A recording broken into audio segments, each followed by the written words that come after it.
Hello, welcome to Lil's Vintage World. Welcome to a book to screen video where I talk about a book and then the screen adaptation of it, but in this one it's the other way around. It was first on the TV show, then it became adapted into books. You get the idea. And yeah, we're gonna have a good old natter, a good old chat. So today we are talking The Good Life. So The Good Life was a British sitcom that started in the 1970s and ran for 4 series. It began in 1975 and stars Richard Pryor, who plays a man called Tom Good. Tom Good is married to Barbara Good, who's played by Felicity Kendall, and on his 40th birthday, Tom says to Barbara, "I've kind of had enough. I don't want my 41st birthday to be like my 40th. I'm just a bit unhappy." He works as a designer making toys that used to go in cereals. Do you even get toys in cereal boxes anymore? I used to as I was a kid. That was in the 1990s. I don't know if you do anymore. Anyway, that's what he did as a job. And he's like, I don't want to do that. And then he manages to work things out and says to Barbara, you know what? The house is paid for. We could become self-reliant, self-sufficient. And so she goes off and thinks about it and she's like, okay, we'll do it. And that's it. He quits his job and they become self-sufficient, and their lovely garden, they get a rotavator and completely change it up and put lots of crops in it and animals as well. They get a goat, they get pigs, obviously to rear for meat. They get chickens, for both meat and eggs, and a lot of veg, mostly veg. And this is all done much to dismay of their neighbours. So we have Jerry who used to actually work with Tom.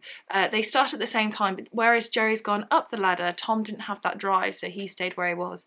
And Margot Ledbetter. Oh, she is wonderful. Margot is a bit of a snob, but she is absolutely fantastic. And it's a very funny show. If you haven't watched it, highly recommend that you do. It is very much of its period. It's very 70s.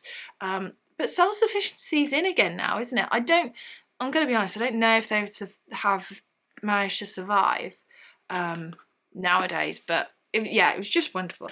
There's 4 series, and when you watch the extras for it, you work out that you don't work out. They tell you that actually there was only 4 series because they were running out of ideas and they didn't want to push it. They didn't want, go out on a high. Don't push it until you get the last drop of everything.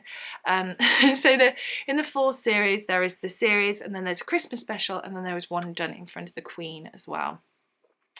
Go out on an absolute high, why not?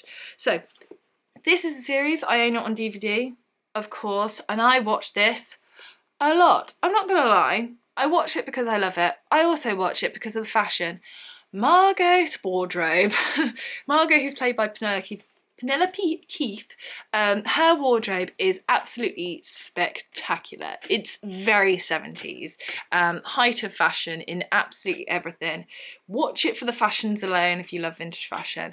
But I love this series. It's very funny. And then they did 2 books. Here they are. So we have The Good Life and More of The Good Life. I have read both of them, and they're by the same people, which is John Esmonde and Bob Larby, who both did the TV show. So it's the same people. Now, I love this. I think this is so good. The problem when you go from TV show to book rather than the other way around is there is a risk that it can just feel like you're reading off a script. And in all honesty, these books kind of feel like that some of the time. Not all the time, but a lot of the time it does kind of just feel like they've got the script and just padded it out a bit. There is very little new information in these books that you get from this. But saying that, I read this one and I enjoyed it enough to then go and pick up the next one. But I do love the series. I am such a fan of the series. So that's probably why I did it. There are a few bits that has new information here, but not a lot, and it does very much feel like it's off a script. I know it's harder this way round, but I know it can be done to great success. A good example of this is Rosemary in Thyme, which funny enough also stars Felicity Kendall, because that was a TV show first, then it was adapted into books, and the first book, A No Birds Sing, has extra information in it. It has whole different chapters in it, and it's just so wonderful. There's so much extra information at the beginning of the book. It was just spectacular, whereas these ones, I just don't feel they quite got it. It's almost as if you're reading the script, but just in a fictionalised format rather than a script format. I do enjoy them. I liked reading them. I will reread them again. But in all honesty, if I have the opportunity to either reread these books, which the first one covers the first series and the next one covers bits of series 3 and 4, or watch the TV show again, I'll watch the TV show again. So, my review of The Good Life, book to screen, or in this case, screen to book, is screen wins.